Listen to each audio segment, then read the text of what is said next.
And folks, we are back. Thank you for joining us. We are on the Gung-Fu Super Bros podcast. My name is John. Orozco is not here. You've got Enrique and super producer Stevens. Guys, this week we watched another entry in Wesley Snipes' catalog of badassery. I completely enjoyed this movie. I am not speaking for you guys. I will speak on behalf of Orozco, who says it's super rad. But are you quoting him? Is that what he said? He's like, hey, super rad, but really loud and with some laughter behind it. So yeah. Oh my God! I'm gonna text him right now. See if that's really what he said. Super rad. Yeah. Don't even do it. Super rad. I'm gonna do it. Super rad. You know what I didn't do is make the back of the box, but I'll do it right now. Hey, Blade 2, directed by Guillermo del Toro, starring Wesley Snipes, starring Chris Christopherson, starring Norman Reedus, starring Ron Perlman, starring Donnie friggin' Yen, and then the rest. Starring Vince from Fast and the Furious. There you go, Vince from Fast and Furious. Leonore Varela. Leonore Varela as the girl who we're like, oh, is Blade going to smash? Turns out no. Thomas Kretschmann. Is that Warhammer or Lighthammer? No, that's Damascus. Damaskinos. There you go. Damaskinos has some creepy makeup because he looks waxy.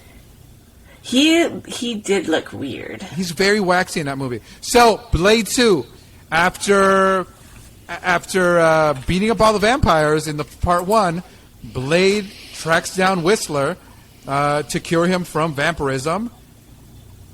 But there's a bigger threat. A new vampire that hunts vampires. So Blade and the Blood Pack have to team together to fight Nomek and his band of Reapers. Enrique, you like that from the top of my dome? Enrique, did you like this movie? And if you say no, I'm disconnecting you. I'm out of the podcast. I'm being replaced. I like this movie a lot. I really like this movie. It was cool. I like the. I really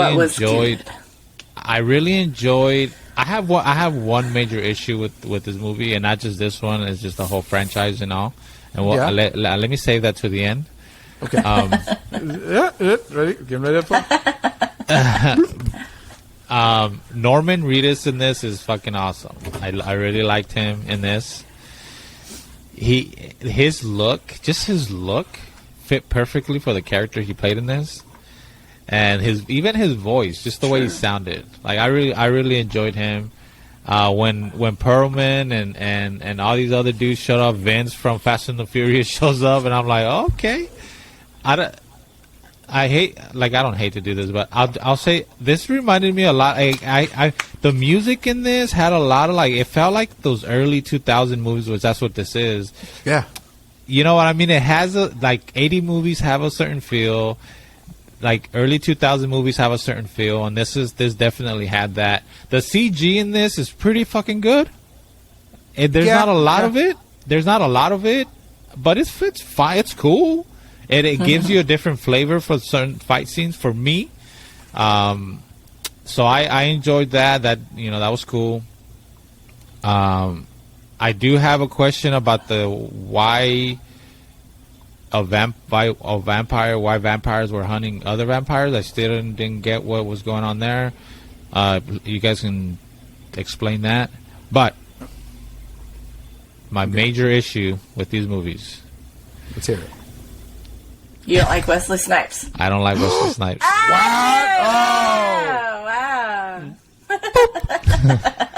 I know. I'm sorry. I'm seeing Wesley Snipes the whole time. You don't see Blade. I don't see Blade. Yes. And that's not his fault. That's not his fault. It's not anybody's fault. Like, you guys, Abarca, obviously you like him. I like Wesley Snipes, but in this role, I don't, it takes me out of, I don't see him as a fucking badass. You watch Rocky and this, Sylvester Stallone, but that's fucking Rocky. You watch Iron Man, that's fucking Iron Man. Like, I don't know. It just in this Wesley Snipes throws me off, and I don't know. I can't. I have no reasoning for it. Like no good reason for it. He just throws me off. You don't see character. You just see Wesley Snipes. I see Wesley Snipes, and he's cool. Like he's not a bad fighter. Like the fighting scenes are cool. Like I'm in. Like it's cool. Yeah. If somebody else was in this, would probably be better for me. And like maybe Michael an Jai Academy White. Award. No. An Academy Award winning actor like Mahershala Ali. Yes. Give me Michael Jai White too. Well, I say that because Mahershala Ali is now the new Blade. Yep. Okay. So I want to see what they do with that new incarnation. Dude, I feel the same way about Tom Cruise. But I was trying to think like at that time who could have played this role at that time if it wasn't him. Well, we're talking early 2000. When did the first one come out? Late 90s? I think 99. 99. Yeah. I think. Yeah. I mean, Michael Jai White was making he was making movies at that time, right? They're about the same age. But I think that Michael Jai White is Spawn. So I feel that there's this. Yeah. You can't cross the streams, right? Yeah. Like. Yeah. And so I feel that might have been a problem. They're like, no. This is our guy. We can't get him. And Snipes is a big name at the time, right? He's a super big name. He's still huge. He's huge, man. Yeah. So they've got. I get it. There's Chris Tucker, Lorenz Tate, Lawrence Fishburne, Sam Jackson, Eddie Murphy, Martin Lawrence, Omar Epps, Wesley Snipes. Let me get the last two here, but my internet is going slow. Blair Underwood? Would a Blair Underwood make a better Blade? Acting-wise, maybe, but I don't feel that... there's a level of badassery that maybe is at Wesley Snipes, right? Yeah. Denzel and Will Smith were the last two on that list. Now, see, nobody in that list, I think, would make a better Blade than Wesley Snipes. Except for... Okay. Now, even Omar Epps. Like, I don't... Acting-wise, maybe, but I don't get that badass. Mm-hmm. And you know what it is? And this might be, again, that Bruce Lee, our love for Bruce Lee, that Orozco and I have, is that he's amazing in New Jack City. He's amazing in Passenger 57 and all these other movies. Yeah. And so I feel like he transcends character, and it's like, ooh, now I just want to see what the next thing Wesley Snipes is in. Yeah. Yeah. So I'm in the minority here. Like I understand. Like I'm not, probably no one's gonna agree with me. I just something about him in this movie in this role just throws me off. And but overall, the movies I enjoyed it. I really enjoyed the movie. For whatever reason, I barely remember the first one, and it hasn't even been that long since we watched it. I don't really remember much about it, so I'm watching this like it's part one. Like it's brand new to you. Yeah. And it holds up on its own. I feel like doesn't really rely on anything. You don't need a lot, right? Like it tells you in the first 2 minutes or whatever what's going on. Because the only reoccurring character is the old man. Whistler. Yeah, Whistler. I think to answer your question about the vampires, and Abarca can correct me if I'm wrong, but I got from it that this dude made these things so that they could literally take over the world, because they can turn people much faster, right? Okay. It's I think it's more of a world takeover than. So I think they've got to get the other vampires out first, maybe, and then they can just attack people and turn the world and whatever that timeline was, right? Because it's very fast. It happens very fast. Yeah. So essentially, the vampires in this movie they genetically alter vampires to make them more like Blade, where they become daywalkers. Mm-hmm. But somehow, Nomak has been mutated even further, where they don't become vampires. They become like these these zombified versions. So it really is this plague. So it'd be interesting. I need to go back and see some of the writings and the supplemental stuff, because I'm what I'm more shocked about is why Guillermo del Toro doesn't make more action movies, because like he understands pacing and speed, and the fact that you forget about Blade 1 is because he does such a good job of, through narration, right? Wesley Snipes narration, Blade's narration, of getting you back to speed. Oh, you didn't watch it? Don't worry. Here's what happened. Whistler. This is Whistler. I've been hunting him for 2 years. You know, they stole him. He was like my dad. And I was born a daywalker, so I got both qualities. He does an incredible job with that, right? I didn't remember if in the first one, are we under the assumption that he died, like they kill him? Yes, well, because we hear the gunshot, but we never see him, which is that big movie trope, right? Did you see a body? No. Yeah. They totally honned it. They're like, he's alive, and you're like, but I thought he was dead. He's like, nope, he's back. Yeah. No, it was cool, man. I liked it. I thought everybody was really good in this, and Guillermo del Toro does a good movie. I agree. The pacing, like all the action scenes, all the fight scenes, they had really good pacing. The whole movie overall, it just has really good pacing. You never feel, you're never bored at any point. You're never just like waiting for the next fight scene.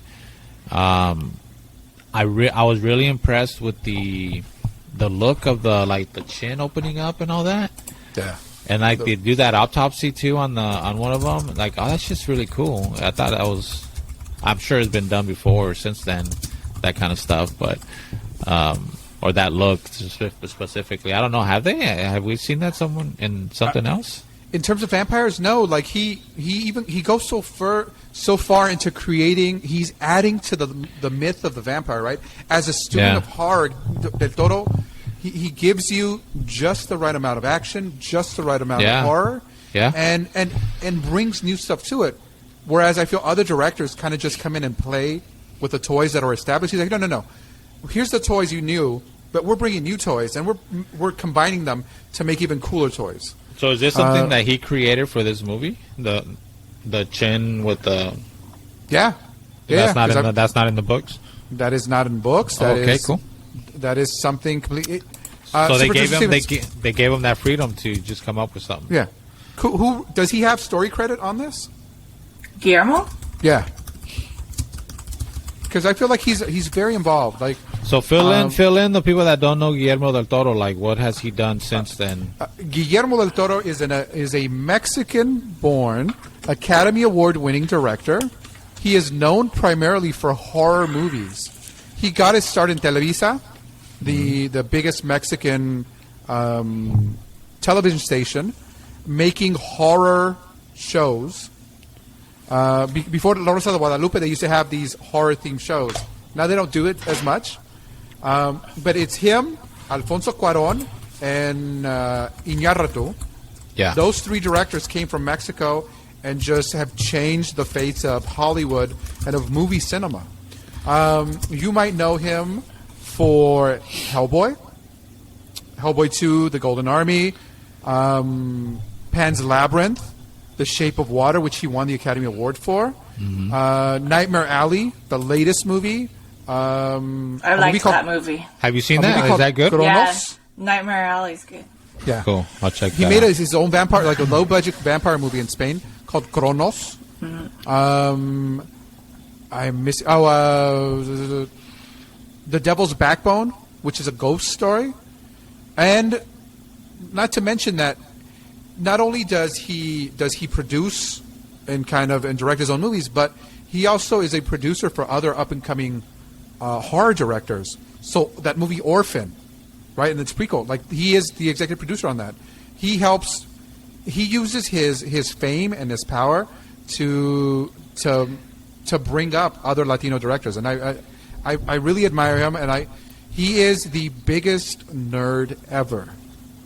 So much so that he has a house next to his house, and that other house is where he has his artists work on production.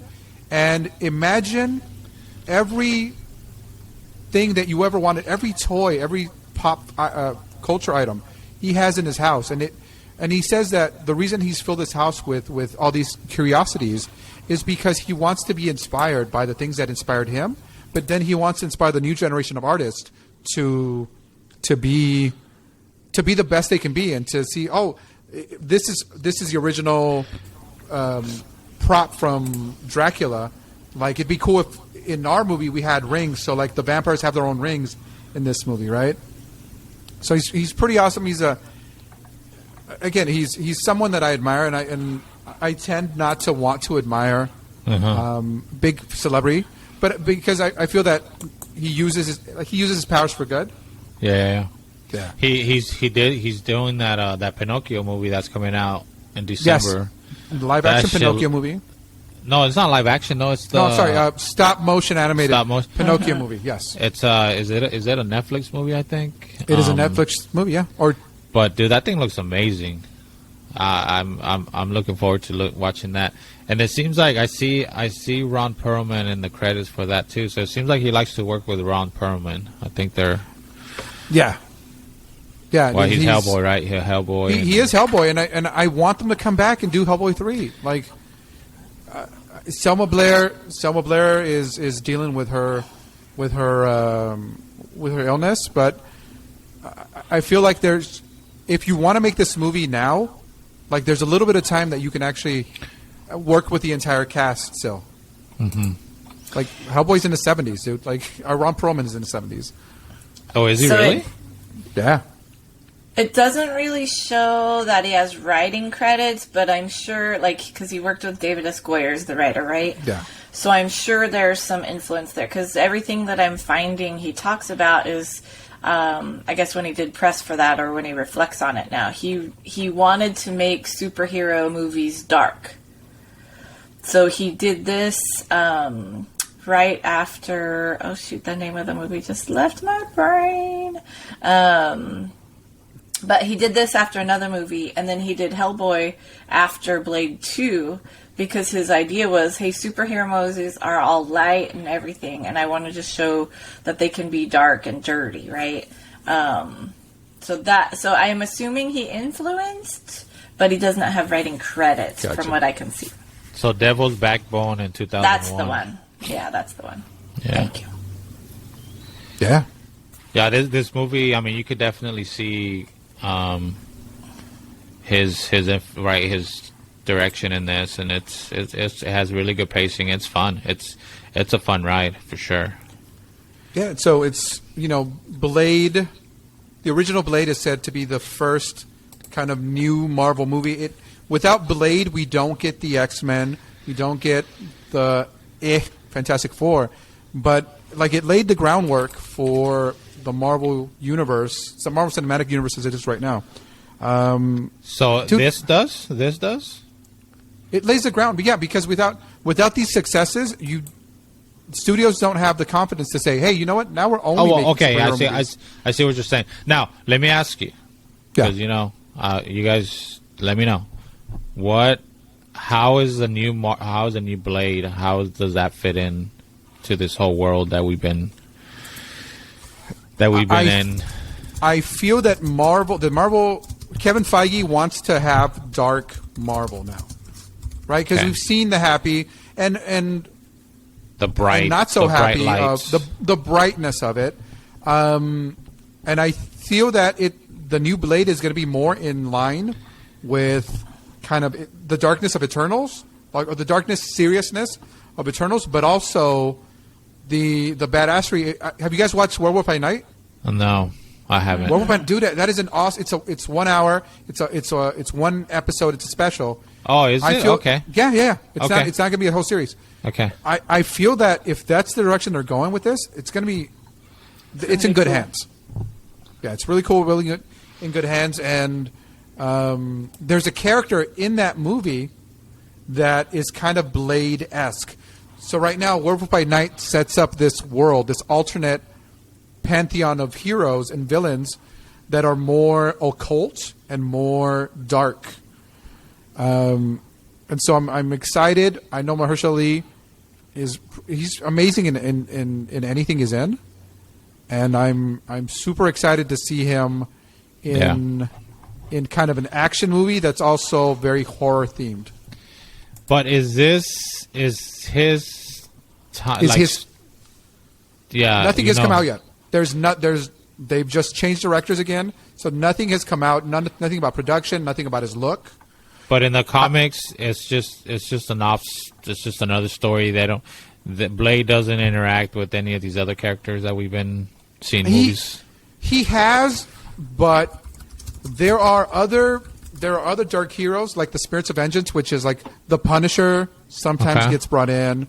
The Ghost Rider, both Ghost Riders, the Danny Ketch and the Johnny Blaze Ghost Rider. Morbius is kind of part of this world. They fight the first vampire called Lilith. Werewolf by Night's in there. Blade was actually a character from a book called Tomb of Dracula. And so in the 70s, horror movies were super popular, so Marvel jumped on the bandwagon and created their own version of Frankenstein, Dracula, the werewolf. And then within that, they spun off Blade. So it just depends. Honestly, it depends on who's writing it.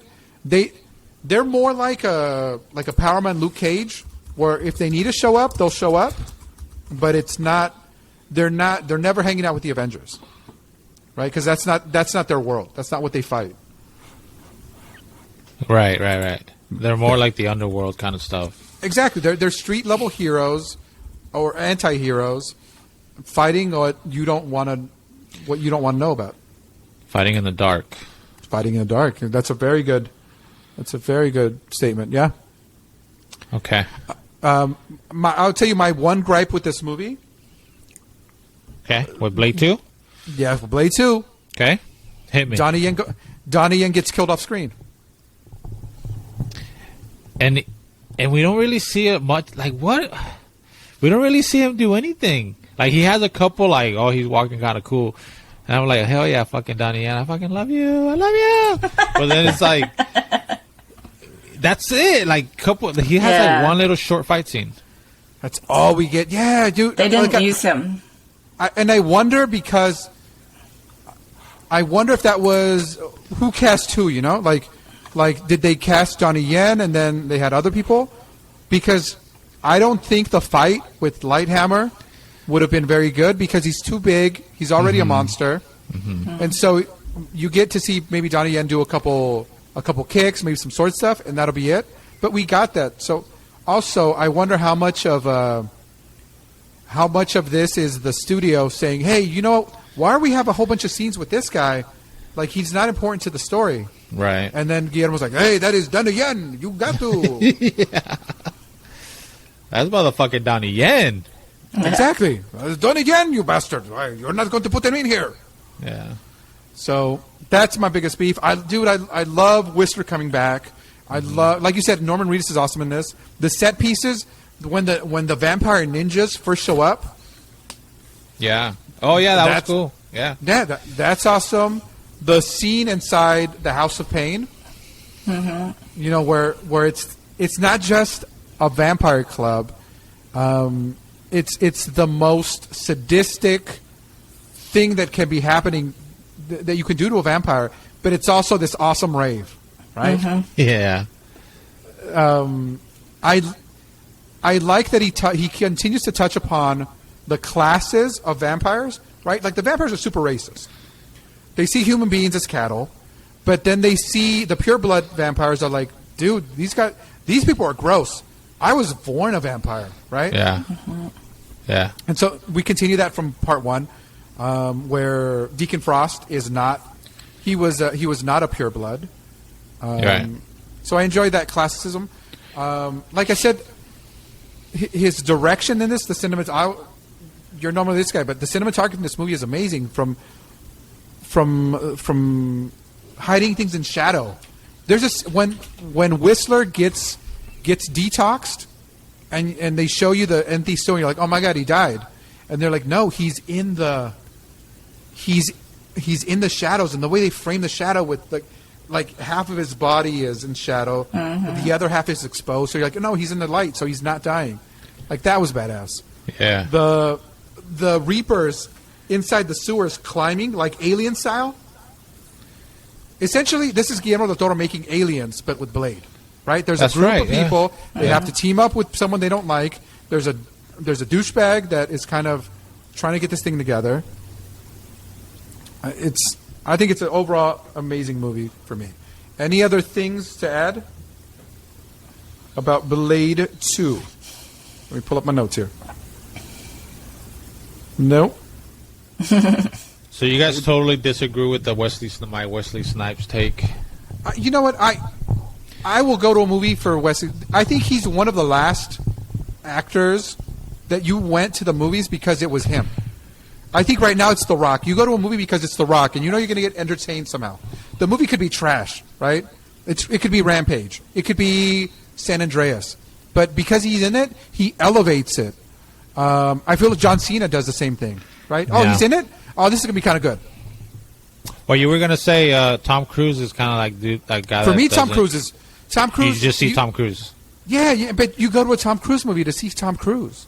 Yeah. Right? What's this guy going to get on now? Oh, he's going to space? Is he going to be outside a shuttle doing stunts? Okay, cool. So to make this better, you would is your answer for that? Would that be more Donnie Yen? More Donnie Yen. Give me more Donnie Yen. I make this movie like giving. Yeah. You know what? Spin Donnie Yen's character off into another movie. I know, right? That would be fucking cool. Yeah. What about you, Stevens? How do you To make make this it better? You like this? You haven't really said. No, it's not my place to. I liked the movie. It moves fast, and like I at one point while you guys were talking, I was like, you know what? How much fighting is this movie? Is there more fighting than there is other scenes? I was trying to find the balance because it seemed like every few minutes they were fighting something, right? They were either fighting each other to figure out they're on the same side, or they're fighting the other guy. So I did enjoy it. I don't know how I would make it better. Of course, more Donnie Yen. Yeah. I think the makeup and stuff was cool. Everything looked good. Everything. Yeah, like I am a fan of Guillermo del Toro, so I don't know. I don't know how I would make it better. I understand what you're saying about Wesley Snipes, though. Yeah. Like I see Wesley Snipes too. Yeah. It doesn't take me out of the movie though, because even when I'm watching like Passenger 57, I see Wesley Snipes there. Yeah. So he Always is kind of bet on that black. guy. But I'm able to be like, oh, okay, I'm able to put Wesley Snipes as that character for me. I guess I can go one step further and go, okay, he's a badass, fighter dude or whatever. Yeah. I mean, and obviously everything, like every other character, like we see those, like we see the actual actor playing these roles. Like, I'm not trying to say like nobody else does. No, but like Norman Reedus, I was like, oh yeah, Norman Reedus is in here, and then I was like, it's early Daryl, and then I was like, no, I bought he was that. He's the dude in the van going, hey, and then he turns on him, right? So I was like, yeah, that was good. He's like, I got lost in the character, so I see exactly what you're saying. Yeah. Is this before or after Boondock Saints? Ooh, let me check see. that out for me, please. Yeah, like John Wayne is always John Wayne in every movie. He's Genghis Khan. Yeah. He's like, I'm Genghis Khan. He's Emiliano Zapata. He's like, I'm Emiliano Zapata. Yeah. Boondock Saints is 99. Wow. So this is that's first. So that's after that. Yeah. When I saw Norman Reedus in this, I was like, oh, Boondock Saints, because he's that age, right? Yeah. He's very close in age to that. I really enjoyed him. I really enjoyed Norman Reedus. I liked that character. And then his turn. Yes. Yeah. Spoilers. There's a turn in this. Look at that. He's like, I practically gave him the keys, man. Yeah. Yeah, there was a turn in this movie too at the end and during it, right? Because during the movie, certain things happen where you're like, is Whistler? Has he turned? Like, what really happened between the time he was looking for him? Because they kind of play that tease line that. too a little bit. They kind of tease it. But early, there's a scene early on where Norman Reedus gives a look, and you're like, oh, this guy's up to something. Yeah. And then he disappears, and then Whistler disappears. He leaves his post on that one scene, Yeah. And it's like, come on, bro. Like, it's like, what's going on? And so what was he doing on that scene, by the way? They never he discovered their catacombs, right? So he discovers the sewers, and you need a reason for Skud to be alone and attacked by the vampires, by the Reapers. Or do you think that Whistler has already kind of figured out that the Norman Reedus character is not who he is, so he is the bad guy? Doesn't care because he's supposed to cover him right in the van. Yeah, he suspects him for a while, I think. He's like, what's this kid doing? Why you gonna burn up my engine? Yeah.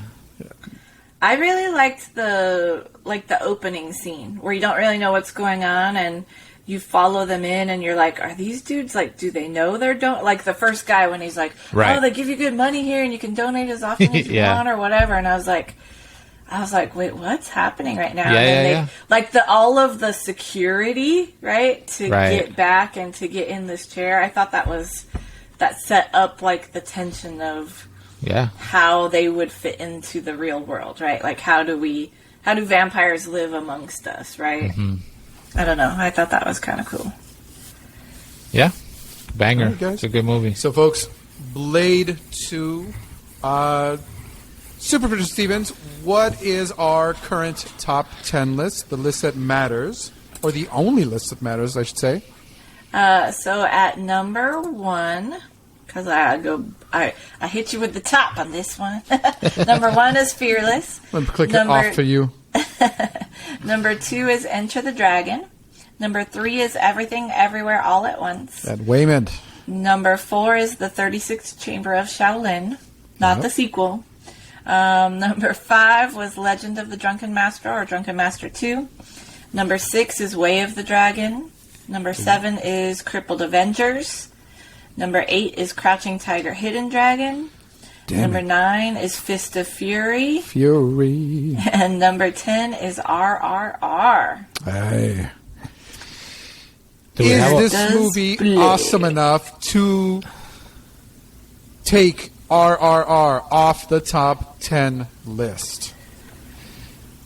Does anyone know Orozco? Did Orozco watch this? Did he have... I don't know if he's watched recently. I think we might have watched this movie together in the theater. I don't know. What do you think of Arca? It is an amazing movie, an atmospheric movie, but I don't know if it's over the top enough to put it over the top, to put it on the top 10 list. I think Orozco would probably say same for him. Mm-hmm. I don't think it would be his top 10, just knowing which movies he fights for. Yeah. I don't think this is one of those. I could be wrong, and he can slap me in the face when he comes back. I really enjoyed this movie. This movie was fun. But I can't put it in the top 10. There's still too much other stuff that I enjoy more. But I really appreciate what they do in this movie, with the vampires, you know, and all that. I appreciate them putting Donnie Yen in this. I appreciate, you know, all those side characters like Ron Perlman, like the other characters like Vince from Fast and Furious, like all those side characters. That's kind of like a cool little crew that kind of comes in the middle of the movie. Yeah. This movie is enjoyable. It's got good pacing.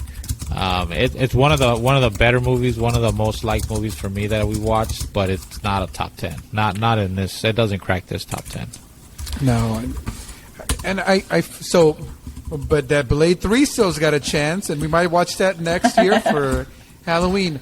However, I think one final thing about Blade 2 is that they don't carry that idea forward of having a trained group of vampires take on Blade. Yeah, because it 3 goes in a different direction. Yeah, and it's not as satisfying as 2. It really isn't as satisfying as 1. And 1, you heard Enrique, is super forgettable. That he's like, wait, did we watch Blade 1? So, but 3 is Ryan Reynolds, true? Yes, it's Ryan Reynolds, Jessica Biel. Patton Oswalt. Oh yeah, It's got Triple I H forgot in it. about that. I think it's Parker Posey, maybe. I forget who Yeah. the blonde is in that. There's some people in it. Yeah. So Who does Ryan Reynolds play in that? he It's just plays like just some guy. No. They introduce characters from the actual comics. Oh, okay. He is like a vampire hunter. Oh, okay. So in 3, Blade has his own group of hunters. And this is Blade Trinity. Yes. Yeah. Yeah. So it's not the best, not the worst. It's I give it a good Halloween ends.